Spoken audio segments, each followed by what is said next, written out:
கம்பீர் தாங்க மோசமான coach. Gen Z கேட்ஸும் 2K கிட்ஸும் சொல்றாங்க. இதுக்கு முன்னாடி ஒருத்தர் இருந்திருக்காரு, அவர் தான் கிரெக் செப்பல். அவருக்கும் இவருக்கும் தான் போட்டி. இப்ப கிரெக் செப்பல் மோசமான கோச்சா இல்ல கம்பீர் மோசமான கோச்சான்னு இரு தரப்புலையும் விசாரிச்சு என்ன டிசிஷன் நம்மளும் நீங்களும் சேர்ந்து முடிவு பண்ணா முடிஞ்சு. அது எப்படிங்க கிரேட் செப்பல் தான் ரொம்ப மோசமான கோச்சுன்னு நீங்க சொல்லலாம்? அதை விட நாங்க இருக்கோம். நீங்க யாரு கோலி ஃபேனு. யாருக்கு சப்போர்ட்? கம்பீருக்கா இதுக்கா? எங்க சப்போர்ட் எப்பவுமே கோலிக்கு தான். ஆனா கோச்சுனா எங்களுக்கு அகைன்ஸ்ட்னா கம்பீர் மட்டும்தான். எங்கால் வாழ்க்கையை தொலைச்சது காரணமே கம்பீர் மட்டும்தான். என்னங்க ஏங்க இவ்வளவு கோவம் உங்களுக்கு கம்பீர் மேல? ஏங்க கோலியோட வாழ்க்கை போச்சு, ரோஹித் சர்மாவோட வாழ்க்கை போச்சு, ஜடேஜாவோட வாழ்க்கை அங்க நகர்ந்து கேவலமா போய்கிட்டு இருக்குங்க. ஏங்க கம்பீர் தான் உங்களுக்கு இவ்வளவு பெரிய கோச்சா இருக்காரு, இதுக்கு மேல அவர் அக்ரஷன் பாத்திருக்கீங்களா? கம்பீர் அக்ரஷன் அதை வச்சு ஒரு பயன் இருக்குன்னு சொல்லுங்க. ஏங்க ஐபிஎல்ல ஒரு கோச் தான் கப்பு ஜெயிச்சு கொடுப்பாரு. இவர் அந்த டீம் கோச் கூட பண்ணல, மென்டார் தான் பண்ணிருக்காரு. உடனே பிசிசிஐல கோச் இந்தப்பா நீ கோச் பண்ணிக்கப்பான்னு சொல்லி கொடுத்தா இவர் வந்துடலாமா? பிசிசிஐ தான் இருக்கிறது richest management in world wide. என்ன பயன்? அவங்க எடுக்கிற டிசிஷன் தப்பு சொல்றீங்களா நீங்க? ஏங்க கோலியோட வாழ்க்கை போச்சு, அது உங்க கண்ணுக்கு தெரியல?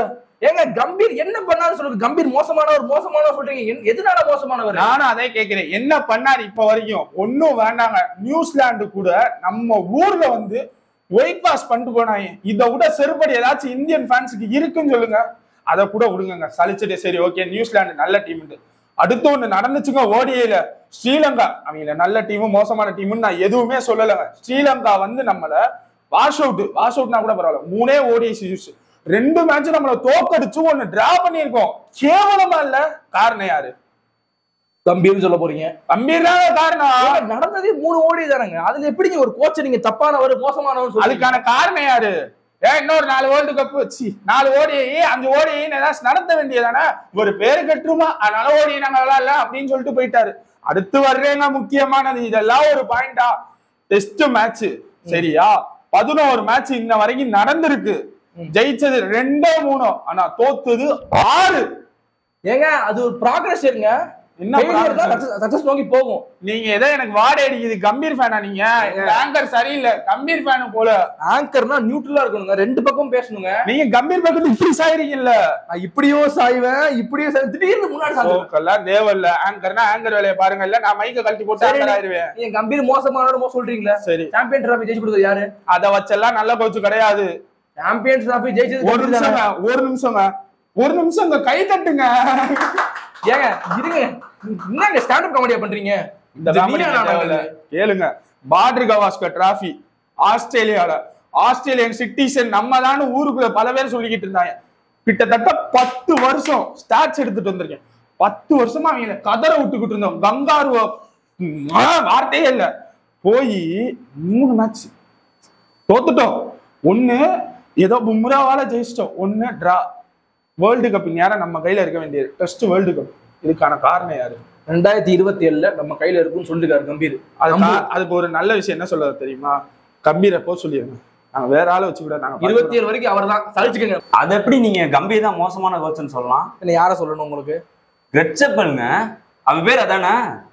அவனை எல்லாம் வந்து பேரை சொல்லவே எனக்கு வாய் கூசுது. நீங்க வேணா நான் அவனை கோச்சுனே வச்சுக்கிறேன், ஓகேவா? அவன் நீங்க கம்பீரை வந்து வெறும் வின்னு லாஸ் மட்டும்தான் ஸ்டாட்டிஸ்டிக் தான் பாக்குறீங்க. ஒருத்தன் அவன் இருக்கான்ல, டீமே மாத்துறேன்னு வந்தான், நான் இந்தியன் டீமே மாத்தி காட்டுறேன்னு வந்தான். சரி இருங்க ஆனங்கத்தை கொட்டாதீங்க. நான் கேட்கிற கேள்விக்கு மட்டும் பதில் சொல்லுங்க. புலம்பிட்டு இருக்காங்க சொல்லுங்க. நம்ம ஆடியன்ஸ் இவ்வளவு இருக்காங்க, கேட்கிற கேள்வி பதில் சொல்லுங்க. எதுக்கு உங்களுக்கு அவ்வளவு இது வன்மம் அவர் மேல? எதுக்கு இவ்வளவு கொட்டுறீங்க போட்டு? அவன் தலைவனே தூக்கிட்டாங்க மேட்ச்ல இருந்து. யாருங்க உங்க தலைவன்? கங்குலிங்க. கங்குலி ஃபேனாடிங்க. ரைட் சொல்லிட்டு பேசுங்க. வந்தோடனே ஒரு ஆங்கர் உங்களுக்கு தெரியாதா? சரி சொல்லுங்க.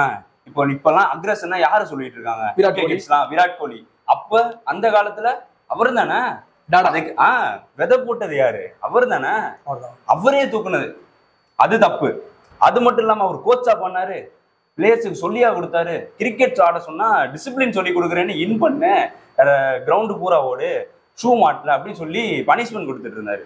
எங்க டிசிப்ளின் நல்லது தானங்க? ஸ்போர்ட்ஸ்ல டிசிப்ளின் முக்கியம் தாங்க.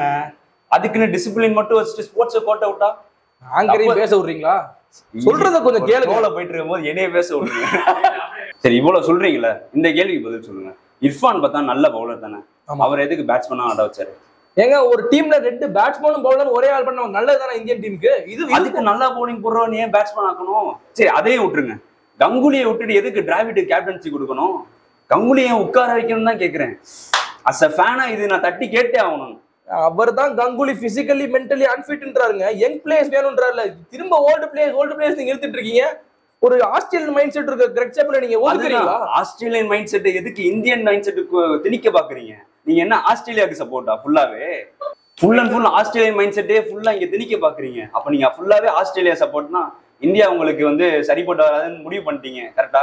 ஆதார் கார்டு காட்டுறேங்க. நான் இந்தியன் ஃபேன் தாங்க. நான் இந்தியன் தாங்க. அப்ப இந்த பக்கம் பேசுங்க. சொல்லுங்க. இப்ப நீங்க சொல்லுங்க. இன்னும் வேற என்ன இருக்கு சொல்லுங்க. பிரச்சனை தாங்க சொன்னாங்க எனக்கு. பேசு. சரிங்க, கேப்டன்சி கூட ஓகே. 2007 வேர்ல்ட் கப் தோத்துட்டோம்ல, அதுக்கு என்ன சொல்ல போறீங்க? அதுவும் பங்களாதேஷ்க்கு. நான் பங்களாதேஷ் தப்பெல்லாம் சொல்லல, நல்ல டீம் தான். நம்ம டீமுக்கு என்ன ஆச்சு? 2007 வேர்ல்ட் கப்ல தோத்துட்டோம் தானே, அதுக்கு என்ன பதில் சொல்ல போறீங்க? அதுக்கு பதில் வந்து சொல்லணும்னா சொல்ல முடியாதுங்க. நம்ம இன்னும் விவாதத்தை எடுத்துட்டு போனோம். ஸோ நம்ம கம்பீர்ட்டையும் கிரெக் செப்பல்ட்டையும் நம்ம நேரடியா பேசி ஒரு முடிவுக்கு வரலாம். இப்போ நீங்க போய் உங்க இடத்துல உட்காந்துருக்கீங்களா? நீங்க கூப்பிட்டீங்க, டிஷர்ட்டை போட்டு ட்ராக்கை போட்டு ஷூ கூட போடல. ஷூ போட்டிருந்தா கூட பரவாயில்ல, மரியாதையா மன்னிச்சு விடலாம். வந்த உடனே டிசிப்ளின் ஆரம்பிச்சிட்டாரு. சொன்னது கரெக்டு தான் சார். இப்போ இதான் சார் ட்ரெண்டு, அதனால போட்டிருக்கேன். ட்ரெண்டா? சரி சொல்லுங்க. ஆரம்பிக்கலாம்ல சார்? சொல்லுங்க என்ன சார். இப்போ என்னன்னா உங்க மேல உங்க ஹேட்டர்ஸ் இருக்காங்கல்ல, ரொம்ப பேட் கமெண்ட் சார். எனக்கு காதுலயே கேட்க முடியல சார். ஏன் சார் உங்க மேல அவ்வளோ இது பழகிருச்சு தம்பி? என்ன கேள்வி அதை மட்டும் கேளுங்க சார். இல்ல சார், இப்போ என்னன்னா 2007 வேர்ல்டு கப் போதே நீங்க தான் காரணம் சொல்றாங்க. கங்குலியை இது பண்ணதே நீங்க தான் காரணம். கங்குலியோட கெரியர் நீங்க தான் அழிச்சிங்கன்றாங்க. தம்பி முதல் பாயிண்ட், கங்குலி வந்து நான் கெரியர் அழிக்கல. அவர் கொஞ்சம் ஓவர் அக்ரெஷனா இருந்தாரு. அவருக்கு தம்பி கொஞ்சம் குறைச்சுக்கப்பா, இப்படி இருந்தா போதும்பா அப்படின்னு சொல்லி டிசிப்ளின் கொண்டு வர பார்த்தேன். அவரு கேட்கல. அதுவும் போக கொஞ்சம் மைண்ட் டிஸ்டர்ப்டா இருந்தாரு. ரொம்ப தோத்தது அதெல்லாம் கொஞ்சம் டிஸ்டர்ப் ஆனாது. சரி ஓகே, எதுக்கு டிஸ்டர்ப் ஆகணும்? ஒரு கேப்டன்சி பொறுப்பை தூக்கி வேற ஒருத்தர் கொடுத்தா அது ஃப்ரெஷ்ஷா வர நினைச்சேன். அது எனக்கே மாறி விழுந்துருச்சு. அக்ரெஷன் தப்புன்றீங்களா நீங்க? இப்போ அக்ரெஷன் தப்புன்னு சொல்லல, அக்ரெஷன்ல நடக்கிற தப்பான செயல்கள் தான் தப்புன்றேன். ஒரு ஆஸ்திரேலியன் மைண்ட் செட்ல இருந்து நீங்க அக்ரெஷனை வந்து இது பண்றீங்களா? Australia mind set. அதான் இன்னொரு முக்கிய பாயிண்ட். நான் Australia mind set, Australian citizen, ஒரு இந்தியன் சிட்டிசனுக்கு ஆஸ்திரேலியா மைண்ட் செட்டை கொண்டு வரலாம்னு நினைச்சேன் பாருங்க. அதுதான் தப்பு. அந்த மாதிரி விளையாடுங்கடா, அந்த மாதிரி விளையாடுன்னு நினைச்சு இவங்க விட்டுட்டேன். இன்னொரு பாயிண்ட் சொல்றாங்க சார், நீங்க வந்து ஒரு கோச்சா இல்லாம ஒரு பிடி சார் மாதிரி இருந்தீங்களா? இன் பண்றா, ஷூவை போடுறா, ஷூ போடலாம் கிரவுண்டுக்கு வராத, 9 மணிக்கு இன்னைக்கு வராத, இன்னைக்கு உனக்கு இதுவே ட்ரைனிங்கே இல்லை அப்படின்றீங்களா? ஏன் இந்த மாதிரிலாம் ஒரு ஃப்ரெண்டா இருக்கலாம், ஃப்ரெண்ட்லியாவே ஒரு கோச் இருக்கலாமே சார். சரி, நீங்க ஒரு கோச், நீங்க ஃப்ரெண்ட்லியா இருக்கிற கோச், நான் வந்து டிசிப்ளினா இருக்கிற கோச். எனக்கு என்ன முக்கியம்னா 9 மணிக்கு சொன்னேன்னா 9 மணிக்கு வா. அதை தவிர்த்து உனக்கு என்ன வேலை? நீ இந்தியாக்காண்டி விளையாடுற, ஒரு நாட்டுக்காண்டி விளையாடுற. இதே எங்க ஊர்ல பாரு, 7 மணிக்கு கோச் வர சொல்லிட்டாங்கன்னா 7 மணிக்கு வந்து நிப்பாங்க. ஏன்? அவன் நாட்டுக்காண்டி விளையாடுறீங்க. நீங்க எனக்கு கேள்வி வரும்ல, சொல்லுங்க. சரி சார், இப்போ எல்லாம் ஓகே. இன்னொன்று என்ன சொல்றாங்கன்னா, ரொம்ப வந்து ரொம்ப ஸ்ட்ரிக்டான ஆஃபீஸரா இருக்காரு, எங்களுக்கு ரொம்ப பிடிக்கவே இல்லை. அவர் வந்ததுக்கப்புறம் தான் எங்க ஹாப்பினஸே போச்சு. இருக்கிற கங்குலியும் போஸ்டர் நல்ல கங்குலி ஒரு வழிகாட்டியா இருந்தார் டீமுக்கு. அவர் வச்சு தான் டீமோட ஹாப்பினஸே போச்சு. அவர் தான் செலிப்ரேஷன் மூமெண்ட்ஸே கொண்டு வந்தார் டீமுக்குள்ள. ஸோ அதெல்லாம் நீங்க வச்சுட்டீங்க. எங்களுக்கு வந்து ஹர்பஜன் சிங் நிறைய ஃபார்மர் பிளேயர்ஸ்னா என்னோட ஒஸ்ட் டேஸே 2007 வேர்ல்டு கப் தான் அப்படி சொல்றாங்க. கரெக்ட். நான் மறுபடியும் சொல்றது உண்மைதான். கடைசியா ஒரு பாயிண்டோட இந்த இடத்துல தான் நான் கிளம்ப போறேன். டீம் என்ன மதிக்கல, டீம் என்ன கண்டுக்கல, எனக்கு அது பிரச்சனை இல்லை. மேனேஜ்மெண்ட் என்கிட்ட கோச்சிங் கொடுத்தாங்க, நான் ஒத்துக்கிட்டேன், கோச்சிங் பண்ணேன், எனக்கு ஏற்ற மாதிரி எனக்கு பிடிச்ச மாதிரி கோச்சிங் பண்ணேன். அதுலேயும் பிரச்சனை ஏற்பட்டுச்சு, மேனேஜ்மெண்ட் கூட சண்டை வந்துச்சு. இது எல்லாம் முடிஞ்சு 100 கோடி மக்கள் இந்தியாவில் இருக்காங்க. அந்த 100 கோடி மக்கள்ல ஒரு ஆள் கூட இவர் பண்றது எதுக்காண்டிதான் யாருமே ஏத்துக்கல. அதுலயே தெரிஞ்சிருச்சு இந்த இடத்துல நான் கோச்சா தோத்துட்டேன், அப்படியே நான் கிளம்பிட்டேன். அதனாலதான் நீங்க செல்ஃப் ரெசிக்னேஷன் கொடுத்துட்டீங்களா? அவ்வளவுதான். Okay sir. கம்பீர் சார் வணக்கம். வணக்கம் சார். உங்க ஹேட்டர்ஸ்லாம் உங்க மேல ரொம்ப நெகட்டிவ் கமெண்ட் சொல்றாங்க. லைக் உங்க எதுவுமே சரியில்லை, கம்பீர் தான் இருக்கலே மோசமானவர் அப்படின்னு நிறைய பேர் ஆதரிக்கிறாங்க. அதை பத்தி நீங்க என்ன நினைக்கிறீங்க? நான் அதை நான் வரவேற்கிறேன். இப்ப நம்ம ஒரு கோச்சா உங்க மேல குற்றச்சாட்டு, கோச்சா நீங்க மோசமானவர் சொல்றாங்க, அதுக்கு என்ன காரணம்? அதுக்கு என்ன காரணம்னா, நான் மெட்ரா ஒர்க் பண்ண கொல்கத்தா நைட் ரைடர்ஸ் சடனா ஐபிஎல்ல வின் பண்ணுச்சு.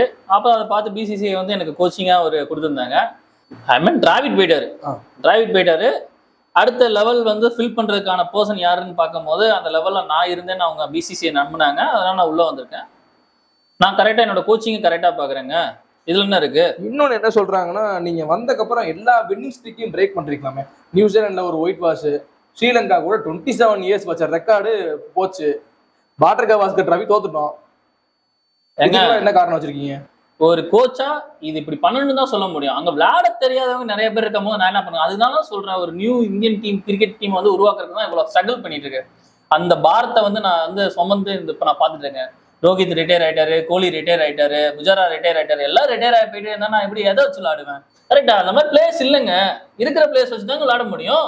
இல்ல எனக்கு இதுல ஒரு கேள்வி இருக்கு. சொல்லுங்க. ரிட்டையர் ஆயிட்டாரு சொல்றீங்க, நீங்க தான் ஆக்குனீங்க எல்லாம் பேசுனாங்களே. அது வந்து வேற வழியே இல்லாம நிறைய பேர் சொல்லிக்கிட்டே இருப்பாங்க, ரிட்டையர் ஆயிட்டாங்க, ரிட்டையர் ஆக்கிட்டாங்க அப்படின்னு. நானாங்க உட்காந்து கையெழுத்து போடுங்கன்னு கையெழுத்து, அவங்களாம் குழந்தை பாருங்க. இல்ல நீங்க வந்து யங் டீமை உருவாக்கணும் பாத்தீங்களா, இல்ல விராட் கோலி ரோஹித் சர்மா போகணும்னு யோசிச்சிங்களா? ஏங்க அப்படி பார்த்தா 2027 வரக்கூடிய வேர்ல்டு கப்ல நான் இன்னும் விராட் கோலியும் ரோஹித்தையும் வெளியே அனுப்பிச்சிருக்கலாம்ல. ஏன் வேணும்னு தான் நான் ஆசைப்படுறதுனால தான் அவங்க 2 பேரும் நான் வச்சிருக்கேன் ஓடிஐல. வேணும் நான் வந்து ஸ்ட்ரகிள் வேணாம், நம்ம 27ல வந்து நம்ம வேர்ல்டு கப் நம்ம கையை லிஃப்ட் பண்ணணும். ஸோ அதனால 2 பேர் இருக்கணும்னு நினைக்கிறோம். கண்டிப்பா 27 வேர்ல்டு கப் ஜெயிச்சு கொடுத்துருவீங்க, பொறுத்து வந்து பார்க்கலாம். இப்போ பார்த்தீங்கன்னா நம்ம 2 ஃபேன்ஸ்டையும் பேசணும், 2 லெஜண்ட்ஸ்டையும் கோச்டையும் பேசிட்டோம். ஸோ இப்போ என்ன முடிவுனா, எங்களால் முடிவு எடுக்க முடியல, அந்த முடிவை உங்கள்கிட்ட கொடுத்துருக்கோம். நீங்கள் கமெண்ட் செக்ஷனில் யார் மோசமான கோச், கம்பீரா, கிரெக் செப்பலா, முடிவை சொல்லுங்கள்.